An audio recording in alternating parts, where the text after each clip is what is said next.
Amina Rahman was the last person anyone thought of as dangerous. To her neighbors, she was only the quiet woman in a hijab who lived simply, worked as a translator, and cared for her family with calm respect. People saw her as normal, but years later, police showed a shocking truth. Amina was not only private, she was also living a secret double life. She was one of the most secret killers in modern America. The story of how a simple woman became the hitwoman in a hijab is both surprising and frightening. Life in suburban Virginia was calm and quiet. Families worked on their lawns. Children played outside and rode bikes along the streets. Neighbors greeted each other. Routines gave the place a safe and simple feeling. In the middle of this world lived Amina. To the eye, she looked like anyone else. She wore her hijab every day, which gave her a peaceful and gentle look. Neighbors thought she was polite and calm. She often smiled softly and walked quickly back into her house. She never stood out. That was her greatest protection. From the outside, her life looked ordinary. She went to the shops, filled her bags with groceries, and exchanged a few kind words with the cashier. She appeared almost invisible. She was the type of person you could live next to for years without ever really knowing.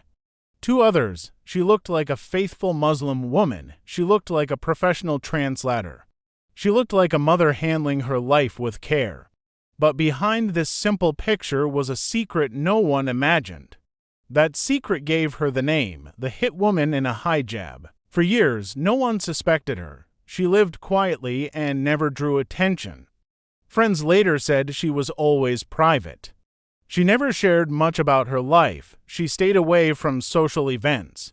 She avoided situations where people might ask too many questions. At the mosque, she was polite but distant.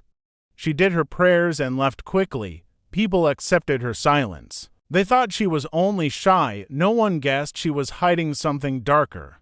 She had learned to blend into the world around her. In an airport, in a cafe, or at a community event, she never looked out of place. Her hijab, which was a symbol of her faith, also became a shield. It made her almost invisible. While police looked for suspects who stood out, she was the person who passed by quietly. Her invisibility became her strongest weapon. When the truth was finally revealed, neighbors began to think back. They realized they had never really known her. They remembered the quiet woman who walked quickly to her car.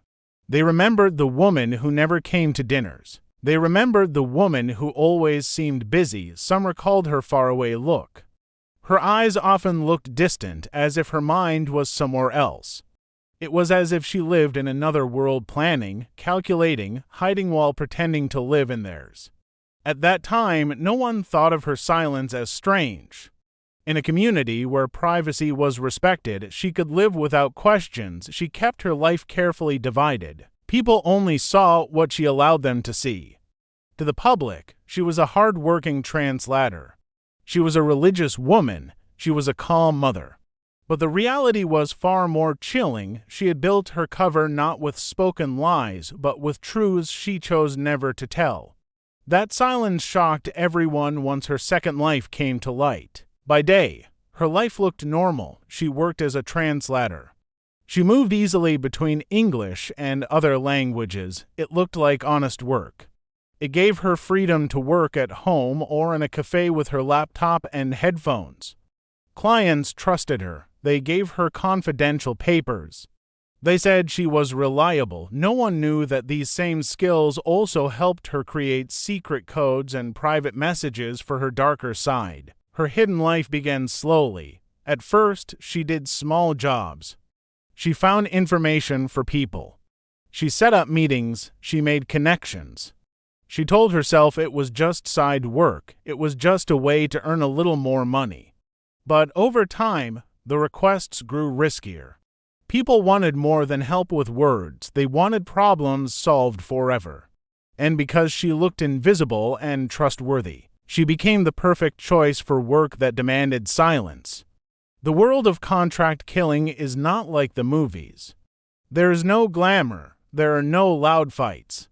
It exists in shadows. It is built on secret talks, hidden codes, and silent payments.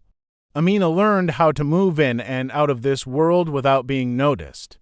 Her clients were careful. Her payments were hidden inside her real income. Her travel looked like business trips. To her neighbors, she was a busy woman. To her family, she was a translator working hard, but the truth was very different.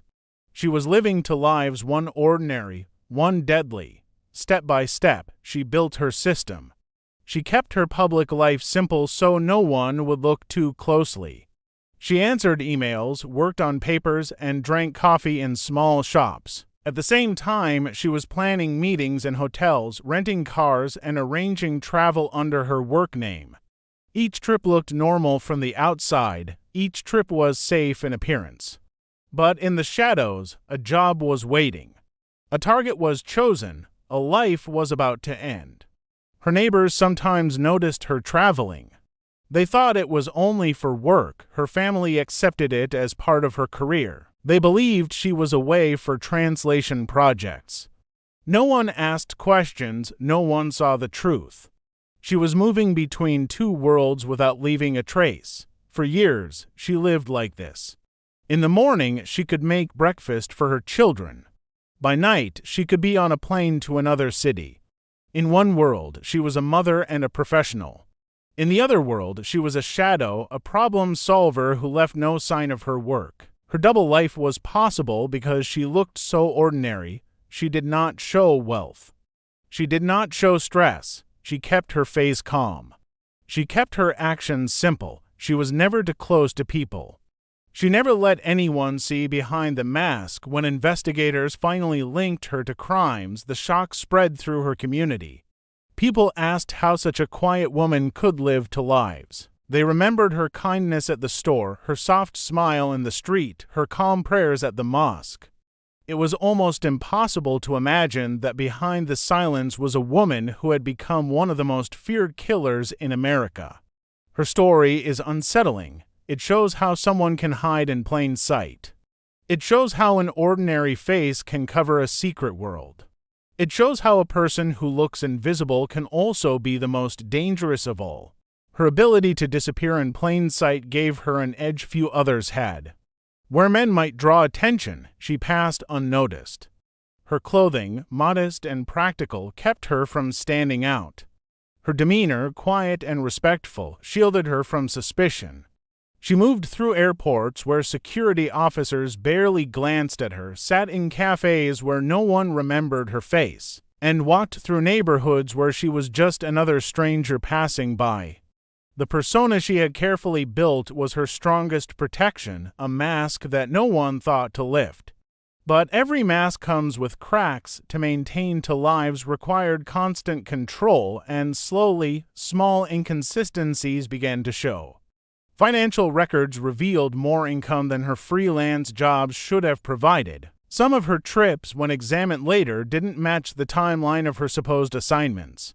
And on her personal devices, hidden behind folders of translation work, investigators would eventually uncover layers of coded spreadsheets and encrypted files that pointed to something far more sinister. Yet during those years before her downfall, she was untouchable. She had crafted her life with precision, walking the line between ordinary and extraordinary without ever losing her balance. To her family, she was dutiful. To her community, she was invisible. To her clients, she was efficient and reliable. But in reality, she was building a reputation in the underworld as someone who could deliver silence with absolute certainty. And it was this hidden career, wrapped inside the appearance of a quiet translator, that earned her the title no one ever imagined could belong to her. The first trail of suspicion came not from her hometown, but from hundreds of miles away.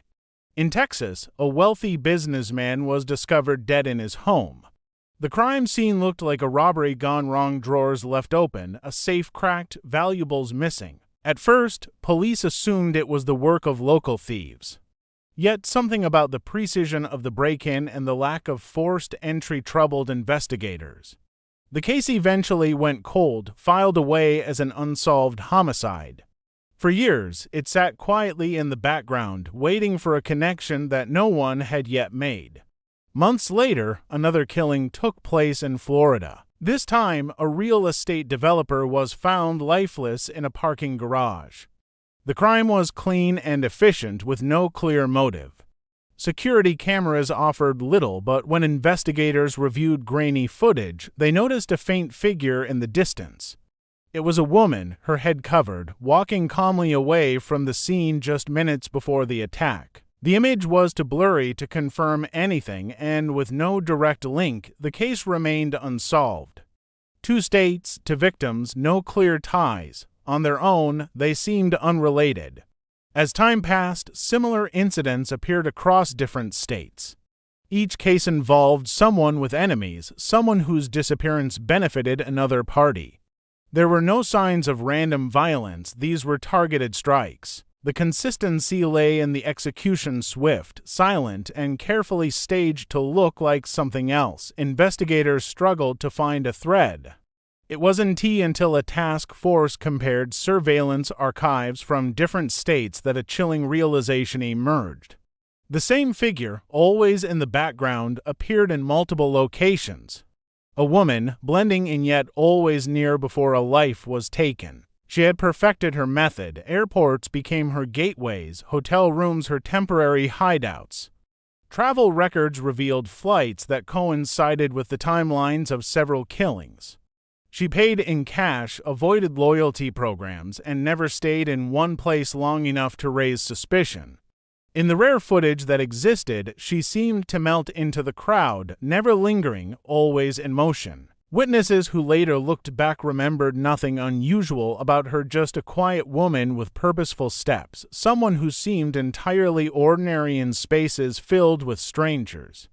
The trail of secrets began to connect when financial analysts looked into unusual transfers. Payments arrived from shell companies tied to international accounts, layered and disguised to avoid detection. Each transfer matched the period just after a violent death occurred. What seemed at first like coincidence grew into a disturbing pattern. Investigators who had once worked separate cases began to see the same invisible hand orchestrating them. The truth was slow to emerge, but once the pieces were in place, the puzzle revealed a terrifying portrait. She was no random traveler caught on camera by chance. She was deliberate, precise, and careful enough to evade suspicion for years. The businessman in Texas, the developer in Florida, and others like them had all fallen victim to a woman who knew how to erase her presence while leaving devastation behind.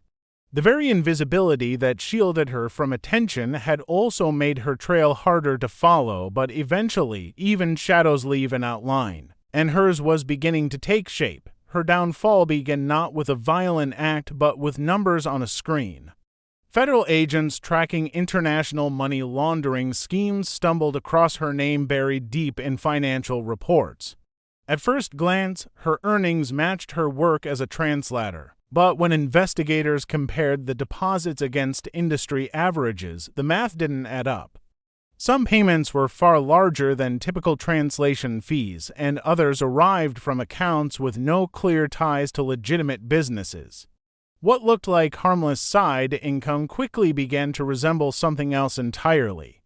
Curiosity turned into suspicion when analysts noticed the timing of these deposits. Large transfers often appeared within days of unsolved killings in different states. At first, investigators hesitated to draw a direct connection. But as more records were pulled, the coincidences piled up. She wasn't simply making good money from language work. She was being paid in coded amounts, with transfers routed through layers of shell companies, often disguised as consulting or educational services. The paper trail told a story she had tried so carefully to hide. When agents finally seized her laptop, the evidence was even more revealing. Among folders filled with legitimate translation projects, there were files disguised as study materials. On the surface, they looked like vocabulary lists and grammar charts. But when decoded, each line revealed something more sinister.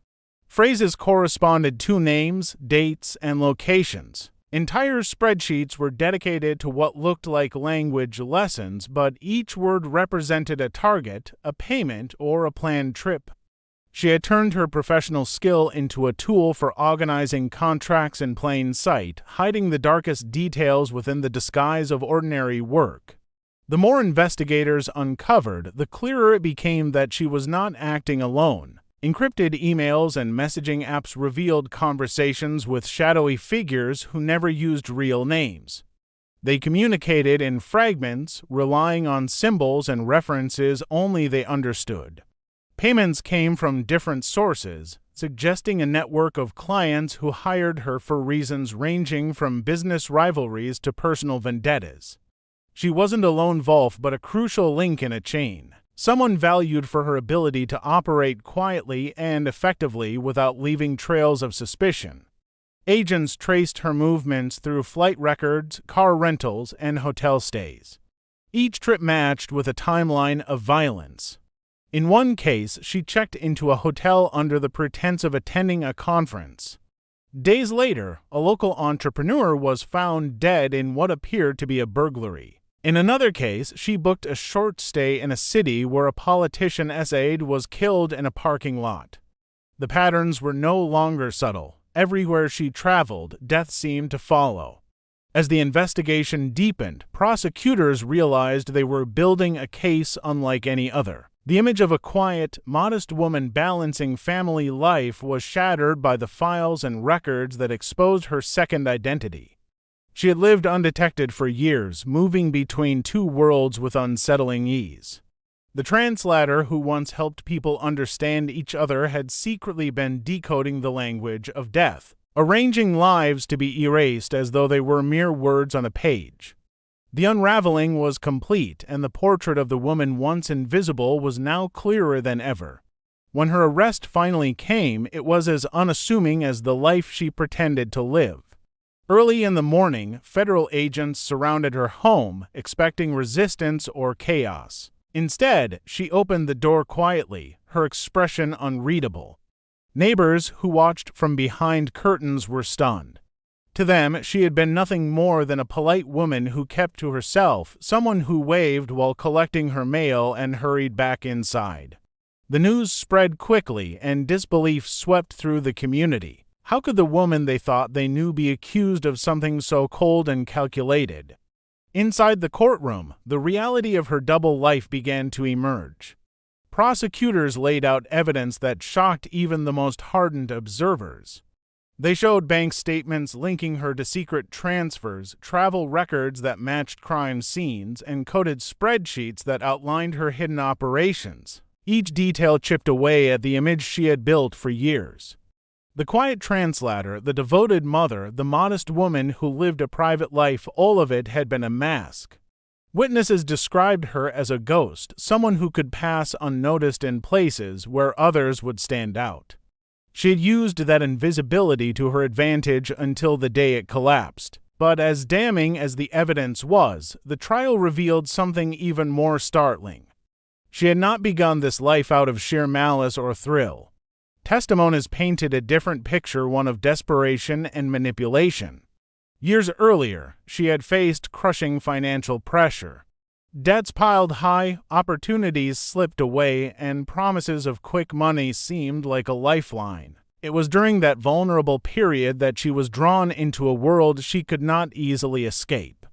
The people who first hired her dangled solutions to her problems, offering payments in exchange for tasks she told herself were small.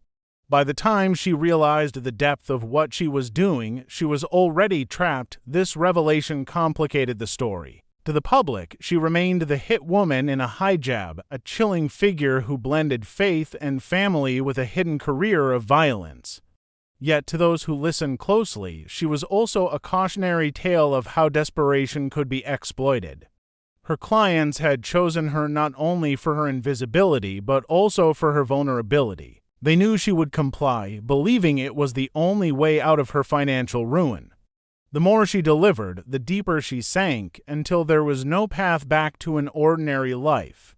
The verdict was inevitable. Guilty on multiple counts, she faced years behind bars. The courtroom atmosphere was heavy, not with celebration, but with the weight of lives destroyed, victims whose families never received closure, and a community left grappling with the knowledge that someone they trusted had lived such a lie. She sat silently as the sentence was read, her face as composed as it had been the day she was arrested, her story closed with a haunting lesson. She had worn a mask so convincing that it fooled nearly everyone around her. Yet beneath the layers of modesty and professionalism, she had lived as someone entirely different. What began as a struggle for survival ended with her being unmasked as one of the most unlikely figures in American true crime. The woman who seemed invisible had become unforgettable.